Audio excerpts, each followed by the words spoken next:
जय हिंद।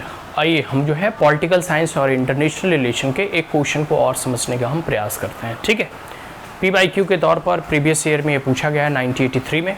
ठीक है, जिसमें है देखो क्वेश्चन नंबर 4 है। ठीक है, हाउएवर ग्रांट यूनाइटेड नेशन से संबंधित है। तो आप देखोगे तो जब इसकी थोड़े हिस्टोरिकल पर्सपेक्टिव बता दूं, पहले लीग ऑफ नेशन की स्थापना की गई थी प्रथम विश्व युद्ध के बाद, लेकिन लीग ऑफ नेशन जो है द्वितीय विश्व युद्ध को रोक पाने में असमर्थ साली हुई।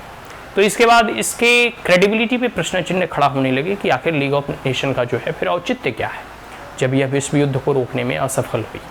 उसके बाद लोगों ने जो है फिर यूनाइटेड नेशन का गठन किया। तो अभी तक कोई ऐसा विश्व युद्ध तो ना हो सका है, लेकिन फिर भी कई एक देशों के मध्य में युद्ध, अंदरूनी कलह और एक प्रकार से कह सकते हो कि दो देशों के मध्य में, तीन देशों के बीच में ऐसे युद्ध हमेशा चलते रहते हैं और कोई ना कोई अभी दुनिया के हिस्से में आपको युद्ध देखने को ही मिल जाएगा।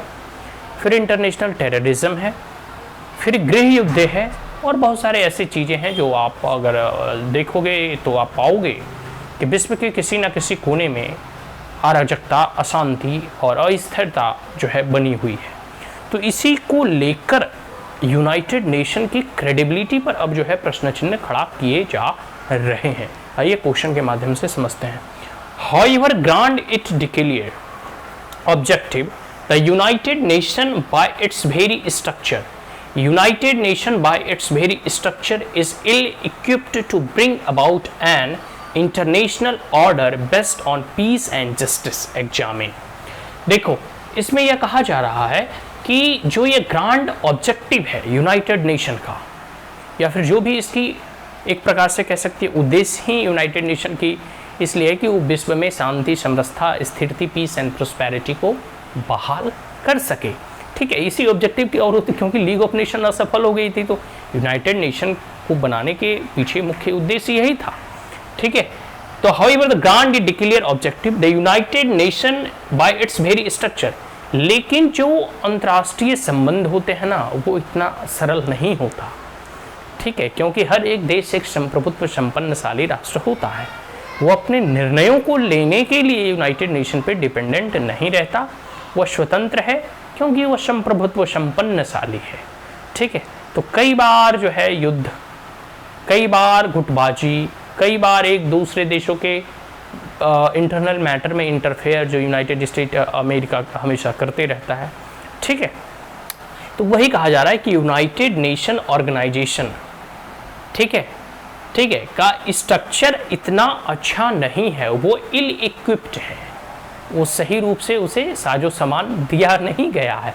ठीक है, अब जैसे कोई जो है युद्धक है जो युद्ध करने के लिए जाना चाहता है, या लड़ाकू एक प्रकार से कह सकते हो, या कोई सेना का जवान है, जवान तो है लेकिन अगर उसे अच्छे हथियार नहीं दिए गए, उसे प्रॉपर ट्रेनिंग नहीं दी गई, और मान लेते हैं हथियार भी दे दी गई और प्रॉपर ट्रेनिंग भी दे दिया गया, लेकिन उसे शूट करने का ऑर्डर नहीं दिया गया है कि अगर कोई अराजकता की स्थिति है तो उसे आप शूट भी कर सकते हो, तो फिर वो अपना हथियार लिए खड़ा रह सकता है।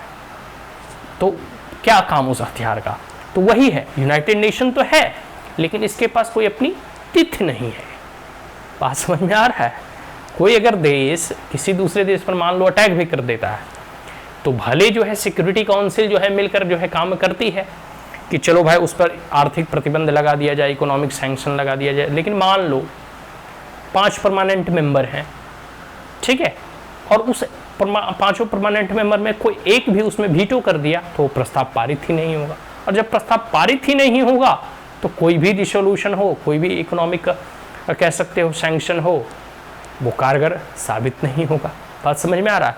तो यूनाइटेड नेशन की ऐसी स्ट्रक्चर है जो इल इक्विप्ड है, जो अच्छे तरीके से जो है ना कह सकते हो बनाया नहीं गया है। और ये जब बनाया ही अच्छी तरीके से नहीं गया है तो अंतर्राष्ट्रीय जो ऑर्डर है, इंटरनेशनल जो ऑर्डर हैं, उसमें कैसे जो है शांति और न्याय मिल सकता है? आप भी बताइए।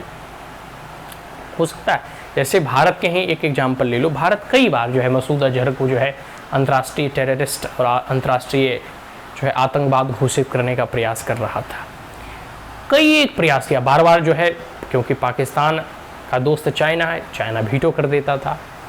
ठीक है, तो आप इससे समझ सकते हो कि भले भारत लगातार प्रयास करे या कोई भी देश लगातार प्रयास करे, अपनी बातों को रखे, रिजोल्यूशन को मूव करे, लेकिन 5 जो परमानेंट सदस्य हैं उसमें अगर कोई भी वीटो कर दिया तो वो फिर प्रस्ताव निरस्त हो जाएगा।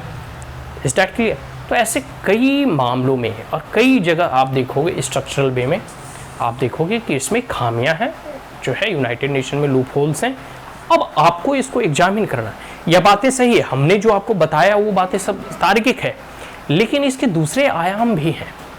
एवरी कॉइन हैज़ 2 फेसेस, ठीक है, हर एक सिक्के के 2 पहलू होते हैं, ठीक है, बात समझ में आ रहा है? तो इसके तो ये खामियां हैं, लेकिन इसकी खूबियां भी हैं कि द्वितीय विश्व युद्ध के बाद कम से कम इतना तो हो सका कि तृतीय विश्व युद्ध ना हो पाया। बात समझ में आ रही है? तो यूनाइटेड नेशन का महत्व भी है कि किस प्रकार यह भूखमरी से लड़ रहा है, किस प्रकार से यह क्लाइमेट चेंज से लड़ रहा है, किस प्रकार से जो है कह सकते हो हेल्थ एंड सैनिटाइजेशन के लिए काम कर रहा है, किस प्रकार से जहाँ तक हो सके विश्व में शांति और समरसता और एक प्रकार से कह सकते हो स्थिरता पैदा करने की कोशिश कर रहा है, और विश्व में एक प्रकार से कह सकते हो कि पीस एंड स्टेबिलिटी की ओर काम कर रहा है। इसलिए देखते हो पीस कीपिंग फोर्स वगैरह जो है अपने अपने देश जो है भेजते हैं और वो जो है काम करती है।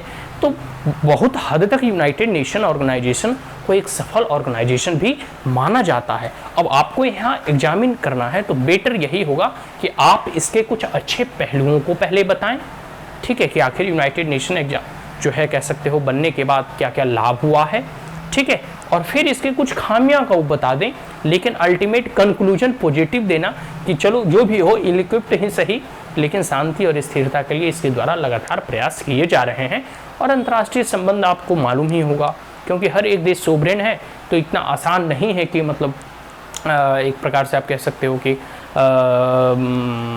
शांति और स्थिरता पैदा करना, ठीक है। अब जैसे पाकिस्तान ही है, अड़ियल रवैया एकदम थुथुर है, बार बार जो है टेररिस्ट स्पॉन्सर करता है, छद्म जो है कह सकते हो ना कि ब्लीड इंडिया विथ 1000 कट्स की जो है नीति अपनाया है, चाहे ताज होटल वगैरह पे हमला हो या बहुत सारी ऐसी चीज़ें आप देखते ही होंगे, सीज फायर का उल्लंघन हो। लेकिन